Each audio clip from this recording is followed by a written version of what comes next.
Rob McCarty, thank you for joining me in this conversation about NFTs. Very happy to have you join me. The purpose of this series, just for the audience, is to educate us, all of us. And so in the process of learning, I said, well, let me just go to folks who already know about this and see what I can learn. But I don't want to be selfish. So I want to share my learnings with everyone out there. Rob, tell us about what interested you to get into NFTs, and then on all the things that you're doing around NFTs within your company, Illustrative space. Is that right? Yes. Wonderful. Yeah. Happy to jump in.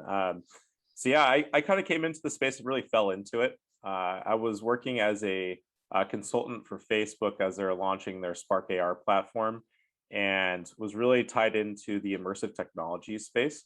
So AR, VR, XR, kind of loop the whole catch-all. But basically working with them to on their special projects and activating influencers and creators to be able to use the tools to start reimagining what the physical world could look like.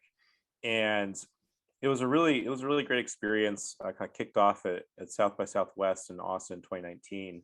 But introduced me to a lot of just incredible motion designers and 3D artists. And after kind of working with them, I started an agency doing immersive visuals and graphics for artists.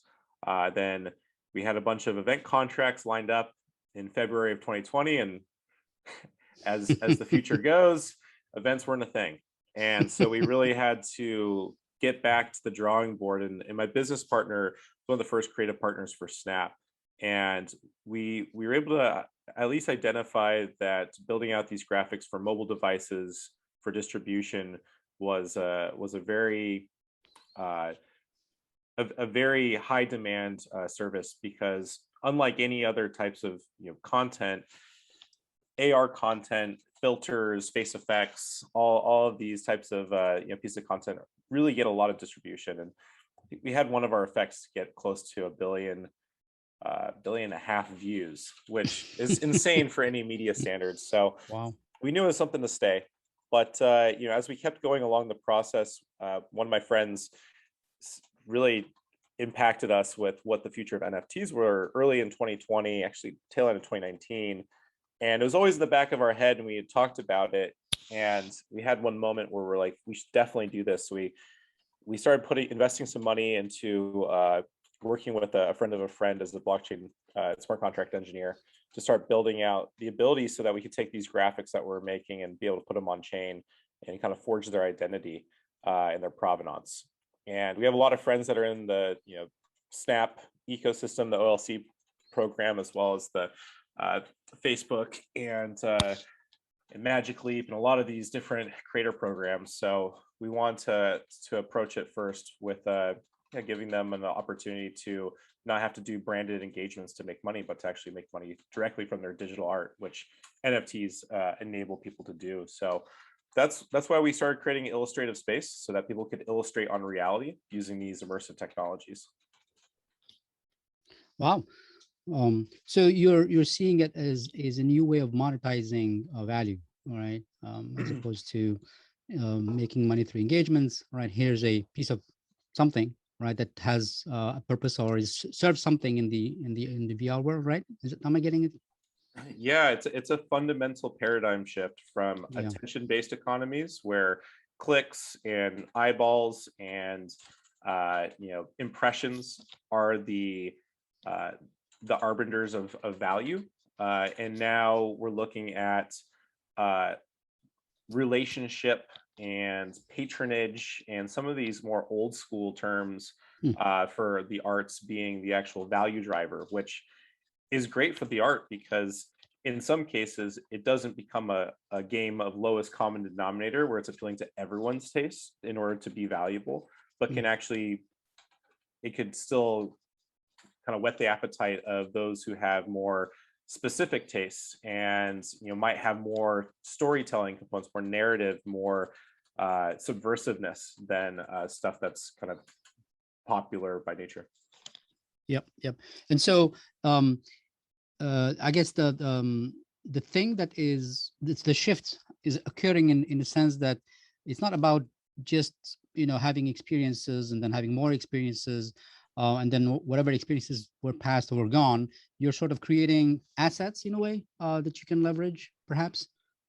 Yeah, so we've actually we stepped away from the agency in 2020 when we launched our platform, and so we started off where we want to give those who are creating digital graphics, 3D graphics, the ability to put them on the blockchain and sell them using this technology.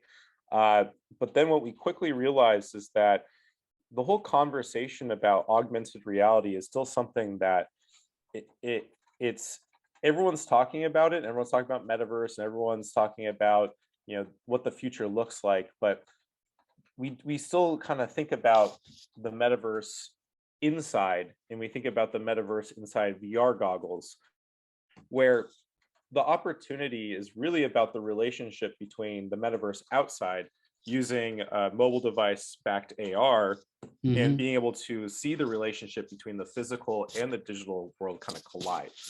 So we still very much have the infrastructure, and we have assets that we've worked with artists to produce, and we're going to probably beginning of 2023 reintroduce the marketplace. But we really want to actually build out is the whole ground infrastructure for creating a content delivery network so that anyone can start positioning their digital artwork in the physical world.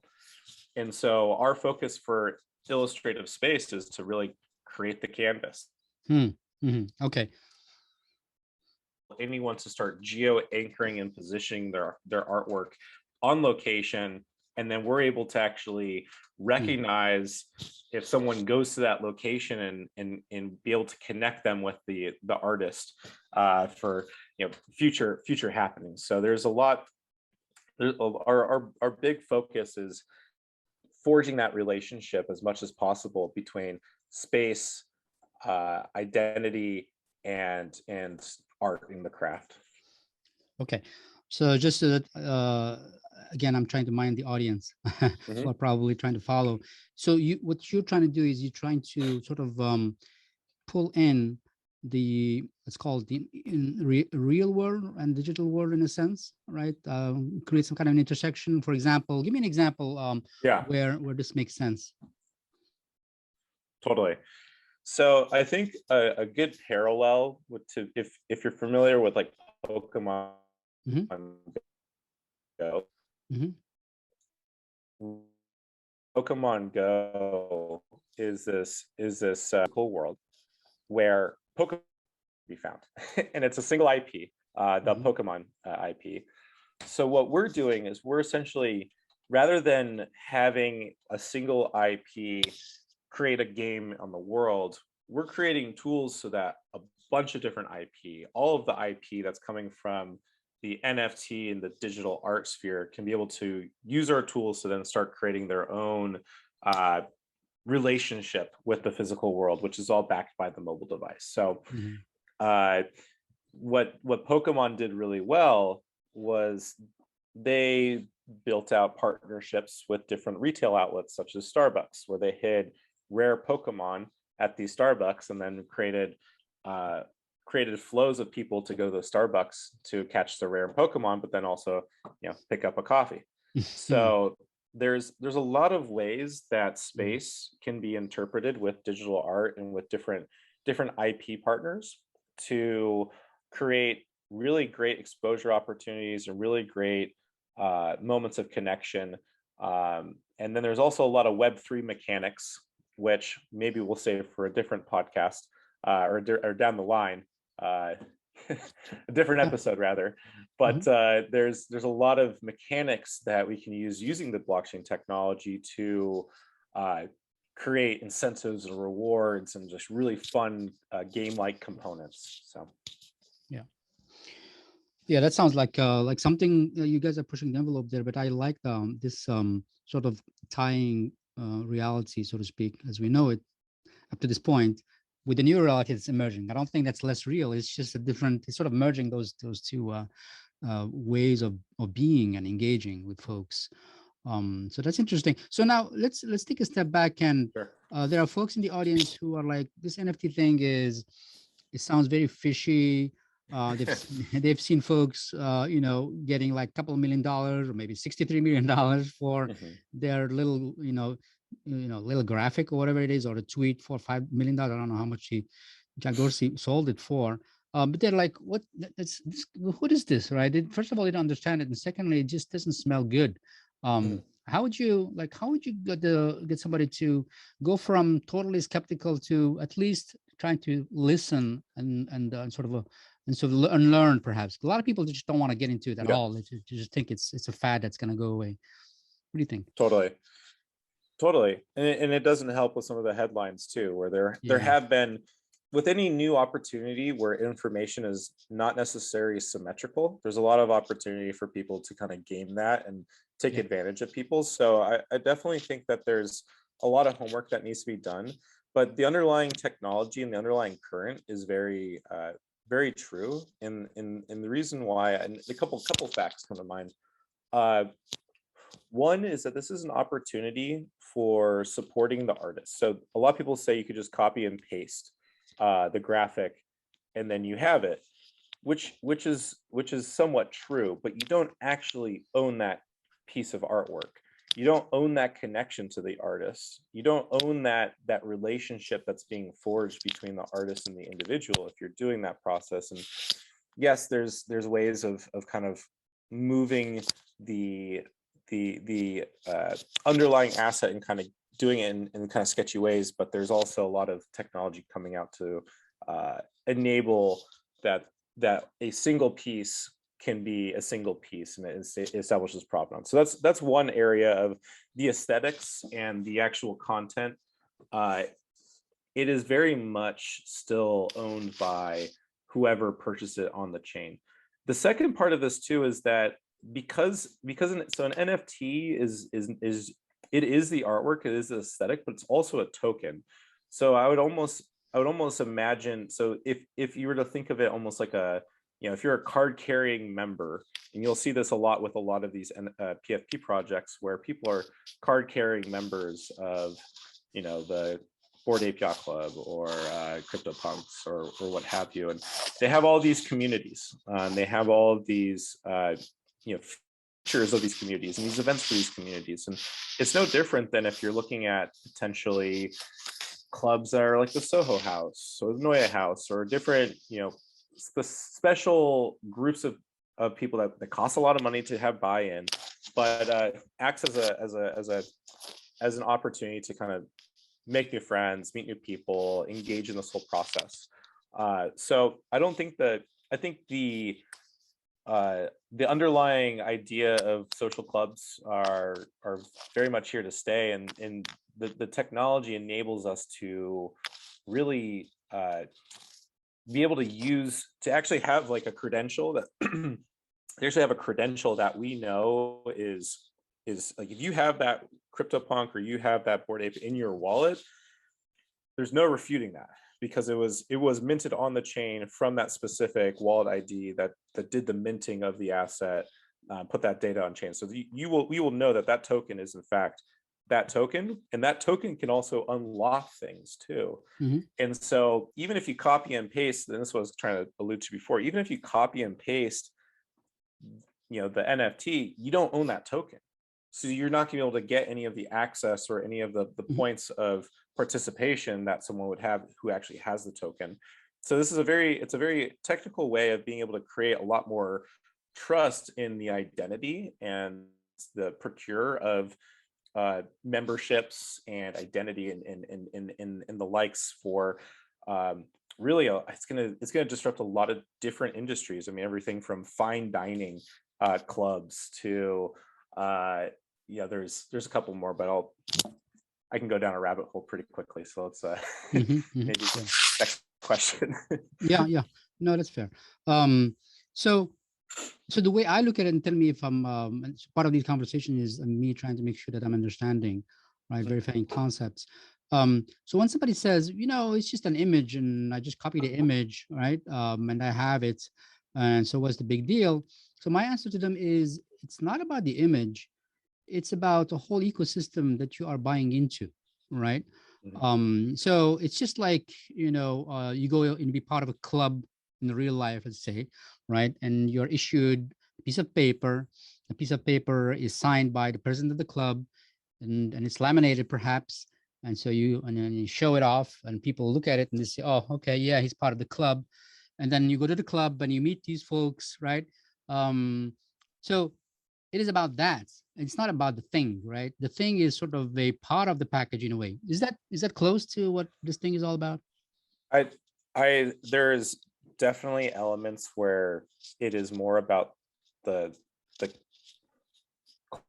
around the thing, but for some like fine artists, like the thing itself is still the thing. The, If you the know what I thing, but mean. So the, like, but the yeah. thing, is it the action of the artist saying this is mine and I am selling it to you, and there's only one or five copies Mhm. like this, and you can verify what I just said through the blockchain? Is it something along Mhm. those lines as well? Absolutely, Mhm. absolutely. I mean, it goes back to the innateness of the object, and uh, there's it could get pretty philosophical, but the idea that the artist imbued the value into that piece and created it, it's kind of why we look at, if you looked, even though it could be a one-for-one replica of a Van Gogh piece, the original is going to have an innateness because it was inspired by the original author that is far beyond what the actual reproduction of it, even though it could look exactly the same. So there Mhm. is still an element of innateness that, and that goes on in the physical art world as well as the digital art world, where if this is in fact the original intention and was forged by this individual, that you are participating in the legacy of that individual. Mhm. So it's very much for at least the art component of NFTs, still very important in the provenance story. Um, and I mean, and then it just very literal. If you don't have the token, you can't sell it. So Yeah, yeah, yeah.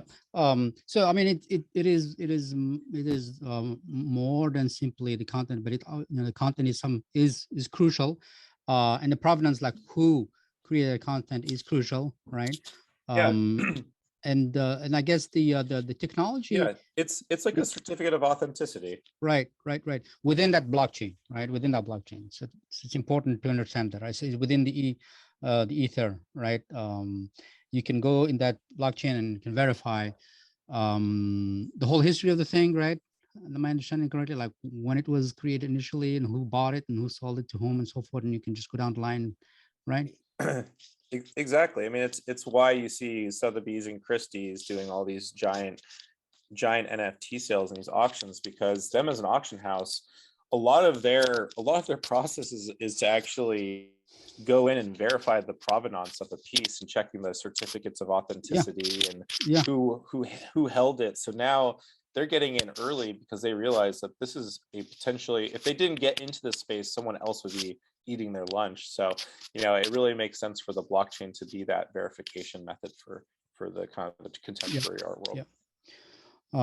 And so, can you give me? I was talking to someone, and they were telling me, giving an example of like where it's used beyond art, right? It's Yeah. used for real, like your house deeds. I heard people using NFTs for like perhaps for registering their house on the blockchain. Is that right? Would it be Yeah, an example of like a real life use case, so to speak? totally. Um, there's a few areas that are really going to be are going to be reshaped by this. One area is identity and safety for, say, minors, Mm, and just the ability to access maybe. So the idea that you could have a token that embeds in with your age, that you might submit your license and some banking information, so we can do a KYC check on the individual and then basically create a special identity token. And if you're perusing certain websites or you're going to different different experiences, that you might need to, show your identity token to then get that access. So that's one area that I can see there being a lot of innovation. Another area that is something that we encountered firsthand was one of our first artist partners that we worked with when we launched the platform, artist by name of MF Doom. He passed away the day after our auction, and we didn't know anything about it, but his wallets were in the custody of him and his wife and the management. And if there were any other time, the whole idea of estate planning and smart contracts, the idea of lawyers kind of getting involved and picking over the remains and trying to figure out how to allocate. This is a really simple and easy methodology where it was established. We were not, this was not even the closest thought in our minds, but after the fact, it was pretty clear that the math and the logic was written out in the contract to distribute funds as accordingly, and that's end of story. You didn't have to have this whole process involved. So I can see in estate planning there being a lot of innovation and new ways to approach that in a very equitable way and not deal with families fighting over stuff. No, that's important, because it's basically algorithmic, right? Here's what I want exactly, right? And there's no ambiguity, right? There's no ambiguity. So I mean, I could talk to you for another hour, but I don't want to do that because your time is valuable.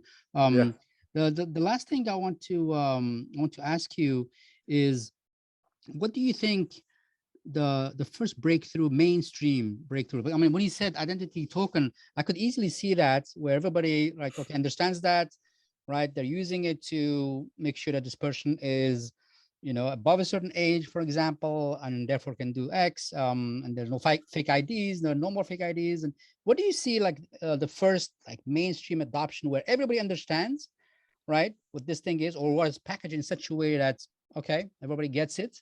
What do you see that opportunity? Sure. I mean, I do see there being a lot of mainstream adoption just right now. And NFTs, I mean, it's funny because we were talking about this in 2020, what's going to be the thing that really takes blockchain technology into the stratosphere. And we thought NFTs were going to do a decent job. And then 2021, February, all of a sudden it just really ramped up. So I think as far as awareness, there's a baseline level of mainstream awareness of the technology. But as far as grasping the underpinnings of how it works, I definitely think that, I mean, we're looking at banking institutions that are implementing the technology stack. We're looking at, I mean, some of the more Twitter, for example, just recently released their whole their ability for the profile pictures to be able to be backed by the NFT itself on your profile. So it's going to be, I mean, this year we're going to see a lot of 2021. Everyone was kind of waiting on the sidelines from the Web 2 worlds, and I think that's another definition that I'm happy to explore in a future chat. But basically, there's a lot of there's gonna be a lot of players coming on board, and we're gonna see Facebook's play. We're gonna see potentially Google's play. We're gonna see a lot of the classic institutional Silicon Valley tech companies coming on board. We are seeing Twitter doing it. We're seeing what's Jack Dorsey's next move going to be. I think everyone's kind of waiting on the sidelines. So but yeah, I mean, sports gambling, sports betting, that's seeing there's a lot of investment in that space. There's really like IP and franchises, I think, are really seeing this opportunity. I go back to the social token. When you use an NFT and you just think of it as as a ticket for admission, that is something we can really draw a parallel to, and we're going to see a lot of exclusive events that you have to have a specific NFT to own in your possession to be able to participate in. So yeah, there's a lot of areas to play ball. Yeah, And I mean, my take on this is that, and I will close because I know you have to go. My take on this is that I don't know about you, but I you know, I didn't when YouTube came out, I thought it was silly, to be honest with you. I thought like, what? Why would I go watch videos? Because I didn't know that at some point there'd be so much information, so much good information that I don't even need to read anything anymore. If I just need to find out something out, I can learn it in half an hour. right. So that never occurred to my mind as a thing that this thing would evolve into. Same thing with social media, same thing with LinkedIn. I remember LinkedIn is like such a boring thing. Why would anybody go to LinkedIn, right? Now I can't live without LinkedIn. So I think it's going to be one of same thing. I think we're just grasping right now, which is how it should be.